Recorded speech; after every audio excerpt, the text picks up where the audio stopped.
படித்ததில் பிடித்த ஒரு கதை ஓடிபி. இன்னைக்கு ஓடிபிங்கிற வார்த்தை கேள்விப்படாம அல்லது அந்த வார்த்தையை நாம பயன்படுத்தாம அது சம்பந்தப்பட்ட விஷயத்த எதையுமே நம்ம செய்ய முடியாது. ஸோ அந்த ஓடிபிங்கிற வார்த்தை நம்ம வாழ்க்கையோட அப்படியே ஐக்கியம் ஆயிடுச்சு. அதை நம்மளையும் அதையும் பிரிக்கவே முடியாது. ஆனா அட் த சேம் டைம் நம்ம என்ன பண்ணோம், ரொம்ப ரொம்ப ஜாக்கிரதையாக இருக்க வேண்டிய ஒரு சூழல்.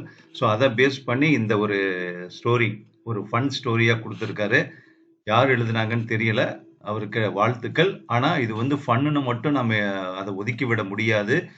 இன்னைக்கு இருக்கக்கூடிய ரியாலிட்டி கூட அதான். கேட்கலாமா? ஒரு நண்பர் சமீபத்தில் ரிட்டையர் ஆனார். அப்போது கிடைத்த 25 லட்சத்தை வங்கியில் மனைவியோடு ஜாயிண்ட் அக்கவுண்டில் டெபாசிட் செய்தார். ஏடிஎம் மற்றும் பின் நம்பர்களை மனைவியுடன் பகிர்ந்து கொண்டார். ஒரு நாள் மாலையில் நண்பர்களுடன் சைபர் கிரைம் பற்றி பூங்காவில் அரட்டை அடிக்கும் போது தன்னுடைய மொபைல் போனை வீட்டில் மறந்துவிட்டு வந்ததை உணர்ந்தார். பதட்டத்துடன் வீடு திரும்பிய நண்பர் போன் பத்திரமாக டேபிள் மேல் இருந்ததை பார்த்து மிகவும் மகிழ்ந்து போனார். அவர் தன் மனைவியிடம், ஏதாவது போன் வந்துச்சா என்று கேட்டார். ஆமா, நம்ம பேங்க் மேனேஜர் பேசினாரு.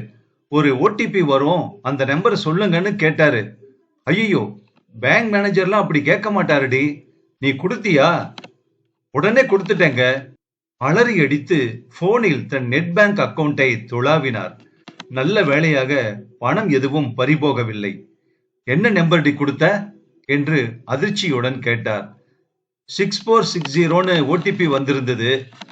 நம்முடையதுதான் ஜாயிண்ட் அக்கவுண்ட் ஆச்சே, அதனால 6460ல என்னுடைய பாதி நம்பர் 3230ன்னு நம்பர் கொடுத்தேன்.